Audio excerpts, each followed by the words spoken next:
Octaedro, Redes y Educación, una serie del podcast de Octaedro. Las redes sociales han dejado de ser un mero canal de comunicación. Se han convertido en un fenómeno global que afecta y transforma nuestros modos de relacionarnos y nuestro comportamiento en el día a día.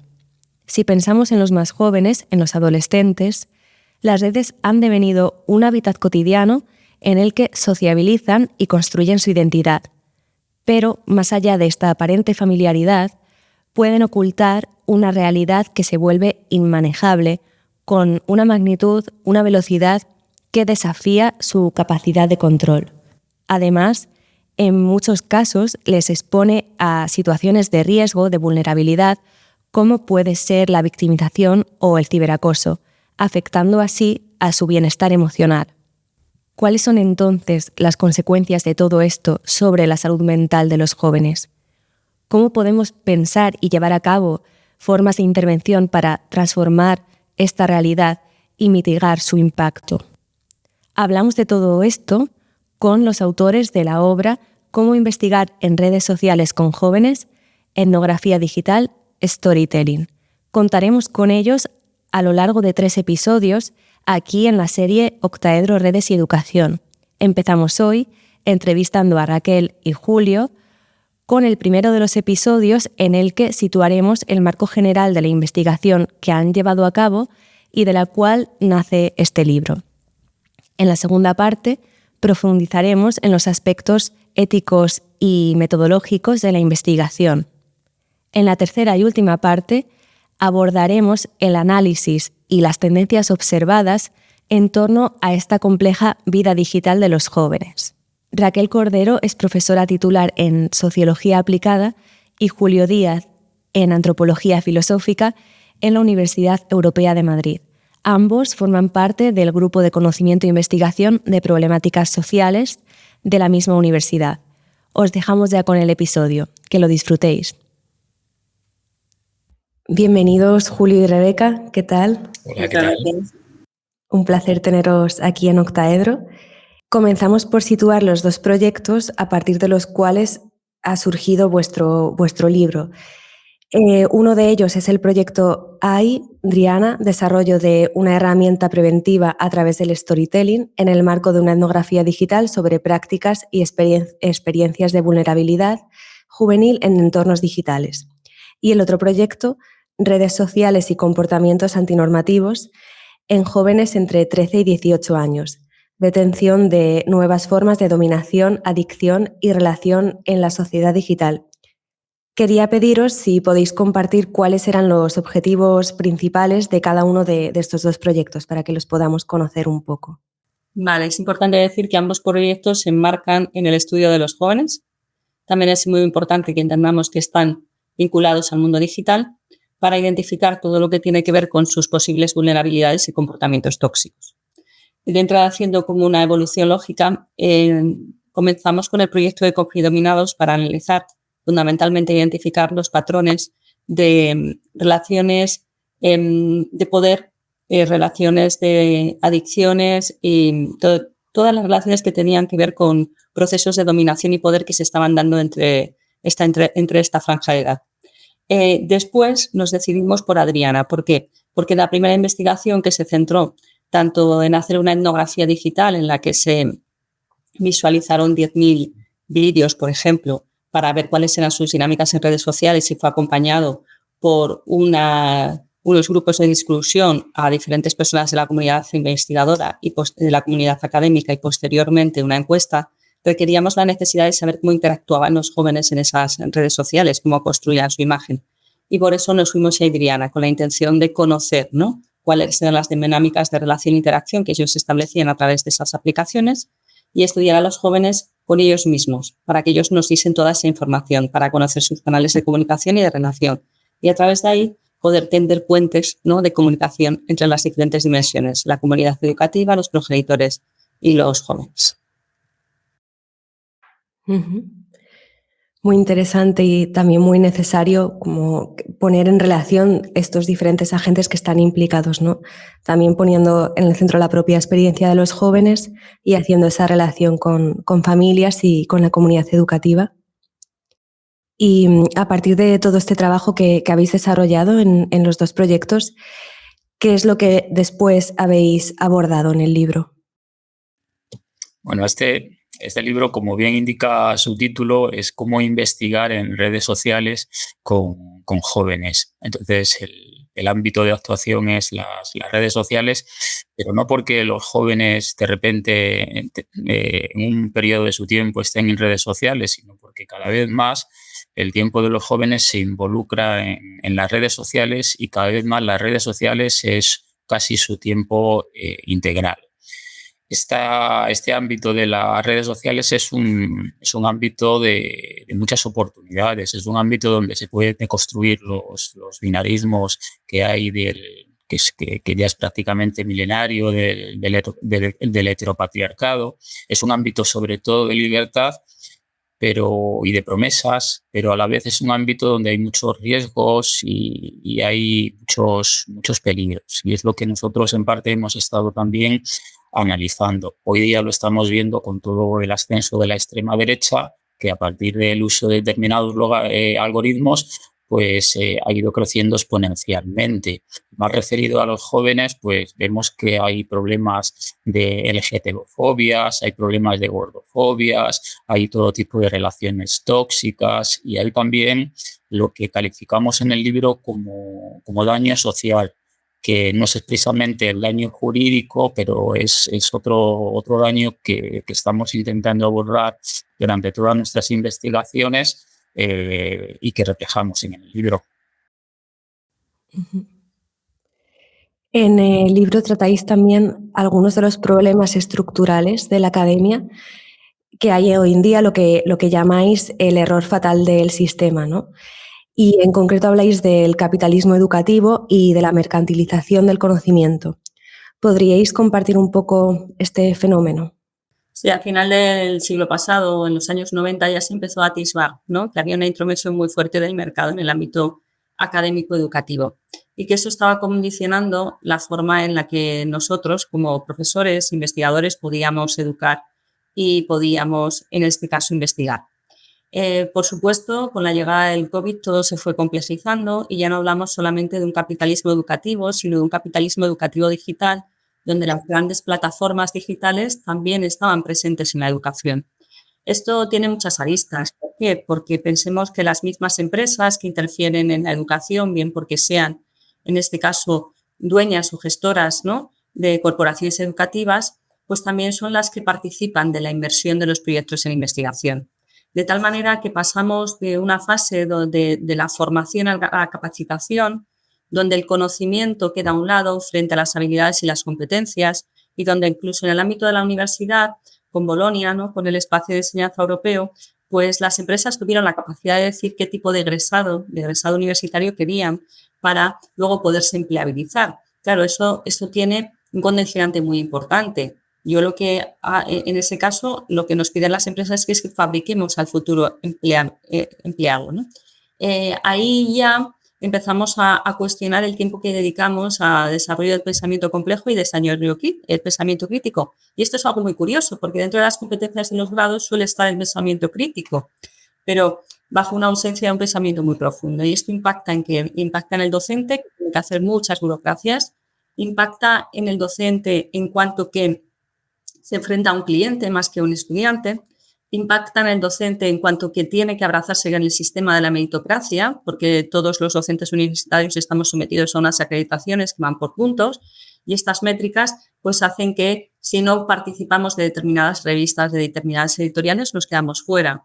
Claro, además de todo esto, se suma el hecho de quiénes son los que financian y qué es lo que quieren financiar. Por tanto, ahí dejamos de lado lo que pueden ser investigaciones más centradas en colectivos más vulnerables. Pero por añadidura diremos que también hay unas métricas que impactan directamente en el profesor respecto del estudiante, ¿no? Y por tanto, todo esto se vincula con la eficacia y la eficiencia que supuestamente el mercado aporta a la universidad, ¿no? Pero ¿dónde queda el conocimiento? ¿Dónde queda el vínculo entre el estudiante y el maestro o el profesor? Todo eso se va diluyendo, ¿no? En una especie de conocimiento que es muy superficial, ¿no? Y donde todos son relaciones cortoplacistas, ¿no? Pues muy propio de los tiempos que cambian. Pero a su vez va cambiando el conocimiento, van cambiando las necesidades de estos alumnos clientes y, por tanto, hay una necesidad de adaptación constante del profesor. Posteriormente hablaremos de las cosas que se pueden hacer para revertir esta situación, pero en realidad siempre nos encontramos en una situación de limitación, ¿no? Dentro de este capitalismo educativo que digamos que no nos permite expandir el conocimiento como podría hacerse en otras épocas, ¿no? Porque está muy restringido a lo rentable, a lo provechoso, a donde se puede sacar rédito económico. Se trata de un fenómeno muy complejo y ya has ido apuntando, Rebeca, algunas de las consecuencias que está teniendo. Me gustaría profundizar más en qué significa entonces para el sistema educativo que los estudiantes se consideren clientes al final y cómo creéis que esto cambia, afecta tanto su experiencia académica, su formación, como la relación pedagógica también. Afecta enormemente. Mira, hace años había una especie de binomio en donde estaba por un lado el profesor y por otro lado el alumno, pero era una relación completamente jerárquica, era terrible, era tremenda. Ya incluso en España ha habido momentos en donde se intentó cambiar aquello con la Instrucción Libre de Enseñanza y que esa relación fuese una relación más horizontal y más democrática. Pero en vez de ir a eso, hemos ido a una relación en donde se han cambiado los términos y ha aparecido el alumno-cliente o el cliente-alumno. Y eso ha provocado que el profesor ya no sea solamente profesor, sino que sea mediador-profesor. Y además está produciendo no una horizontalidad, sino incluso una especie de desequilibrio en donde la jerarquía ahora está cada vez más quizás en manos del cliente. Antes el profesor era el que tenía la razón y ahora el cliente es el que tiene la razón. Y esto cambia de muchas maneras. Los alumnos siempre han tenido, por ejemplo, una serie de encuestas para evaluar a los profesores, pero cada vez más se está convirtiendo en una especie de evaluación continua y ese puntaje es un poco parecido a aquella serie de Black Mirror distópica, en donde toda la sociedad se estaba dando likes y puntuando unos a otros. Una pobre señora acababa prácticamente debajo de un puente por no haber conseguido los likes necesarios, ¿no? Entonces, eso es cada vez nos vemos sometidos más a ese sistema que a veces parece una especie de amenaza, y eso conlleva que al final se produzca una especie de populismo pedagógico en donde tú estás al arbitrio de los deseos del alumnado. Y esta relación de cliente, profesor, cliente, mediador, también se trastoca mucho porque son los propios alumnos, mediante ese deseo, mediante ese populismo pedagógico, los que a veces intentan interferir en los contenidos de las propias asignaturas. Yo he tenido alguna experiencia, o compañeros han tenido experiencias en donde son los propios alumnos los que pretenden decir qué contenidos hay que dar en esas asignaturas e incluso cómo darlos. Entonces, el cambio puede ser catastrófico si esa tendencia va a más. Uh-huh. Y todo este panorama, ya habéis dado pistas, me gustaría profundizar un poco más en cómo ha permeado vuestra propia práctica, también pensando en la investigación, en los dos proyectos que habéis desarrollado. Si habéis visto que este fenómeno que estamos aquí desarrollando, del que estamos hablando, también traspasaba a la investigación. Sin lugar a dudas, cuando hablamos de las asignaturas en metodología y de técnicas de investigación, aunque suele suceder que las tenemos en muchos de los grados de ciencias sociales, que los estudiantes muestran un rechazo hacia las mismas porque consideran que es algo que no les va a aportar. Pensemos que en esta mercantilización y este capitalismo educativo, pues al final lo que se busca constantemente es el beneficio, ¿no? Yo estudio si esto me sirve para algo, yo estudio si esto me va a garantizar un mayor éxito social. Pero estamos en esto que, es decir, las oportunidades ya no vienen marcadas tanto por la formación universitaria, lo cual genera mucha competitividad entre ellos, ¿no? Y a esto se suma que nosotros, como bien decía Julio, nos hemos convertido en una especie de facilitadores, ¿no? Y ese concepto de facilitador, que se utiliza mucho en la formación de empresa, ¿no? Es el que te acerca un conocimiento para que tú logres el éxito social. Y cuando llegan todas esas asignaturas más complejas, que pueden ser de introducción a algo, de historia o metodología, pues encontramos las resistencias de los estudiantes. Y si a esto le sumamos todas las burocracias asumadas ¿no? que sumamos a este capitalismo educativo, pues al final por parte del docente, al docente le impacta en cuanto que requiere mucho tiempo para acercar esas técnicas o esos conocimientos al estudiante, sobre todo mucho esfuerzo, ¿no? Y recorrer el camino que separa al docente del estudiante, que podríamos decir que es, hay una brecha mucho más amplia entre el estudiante-cliente y el profesor facilitador. Antes, cuando existían esas tremendas jerarquías de las que hablaba Julio, quizá ese recorrido se traducía en cierta admiración, ¿no? Una admiración hacia el conocimiento, aunque no me gusta aquí de la forma de impartición, ¿no? Pero esa persona era un individuo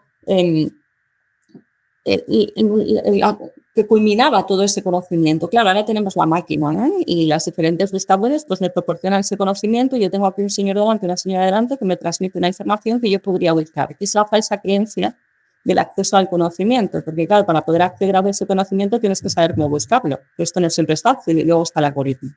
Y a partir de ahí, claro que se puede revertir la situación se puede revertir, pero con mucho esfuerzo, pero mucho sacrificio por parte del docente, que tiene que encontrar los mecanismos y las formas del sistema para permitir una alternativa a la educación. Por tanto, ¿qué hicimos nosotros? Pues nosotros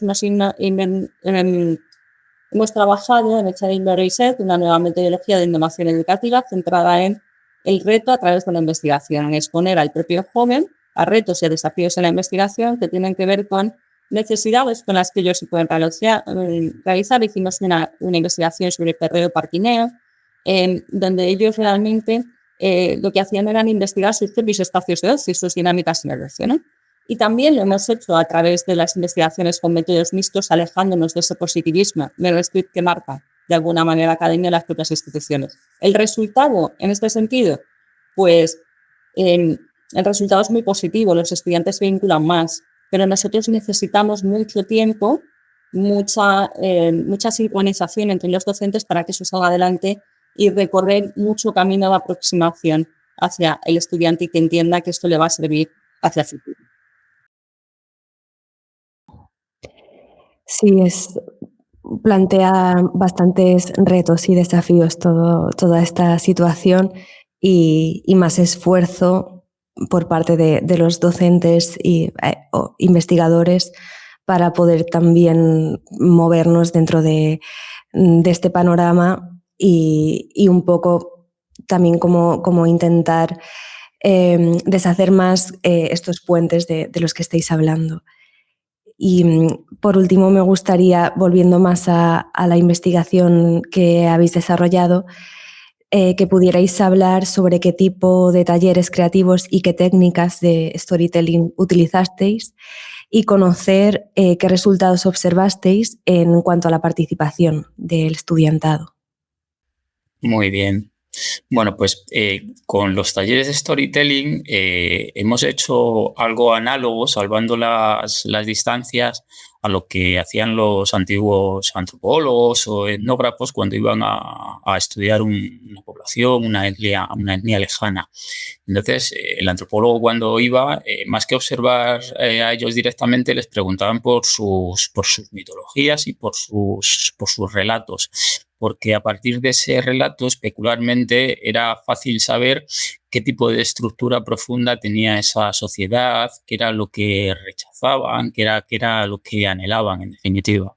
Entonces, nosotros lo que hemos hecho ha sido coger las técnicas de storytelling que vienen del mundo de la empresa, pero las hemos atrapado por el dinamismo que conllevan y las hemos utilizado para que los propios jóvenes tejan sus propias historias. Y de esa manera, contando esas historias, nosotros, como etnógrafos, somos capaces capaces de inferir esas motivaciones que tienen actualmente los jóvenes, también lo que rechazan. El rechazo lo hemos visto muy bien con el uso de la ironía.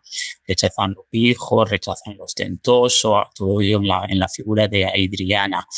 Y también esos relatos nos hablan de cómo se sitúan ellos en el mundo en relación con la sociedad, con los padres. Entonces el storytelling es una herramienta fundamental, y lo que hemos hecho en los talleres ha sido vertebrarlo sobre todo en base a 3 puntos muy importantes, que son la reflexividad, la creatividad y el juego mediante la reflexividad, que es una apuesta en común de todas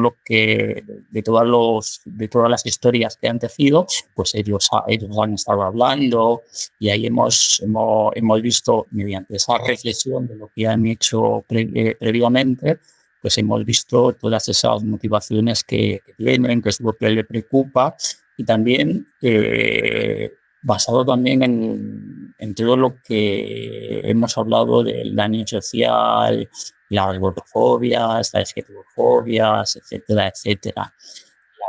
La creatividad y el juego van juntos. Hemos fomentado la creatividad y el juego porque son como una especie de pescadilla que se mueve de la cola. No puede haber creatividad sin juego y al inverso. Entonces hemos potenciado que los jóvenes sean sumamente creativos y además que sea todo excesivamente lúdico. ¿Qué hemos descubierto de todo esto? Pues que los jóvenes tienen una especie de vocación espontánea por la diversidad y por las diferentes orientaciones sexuales, ¿no?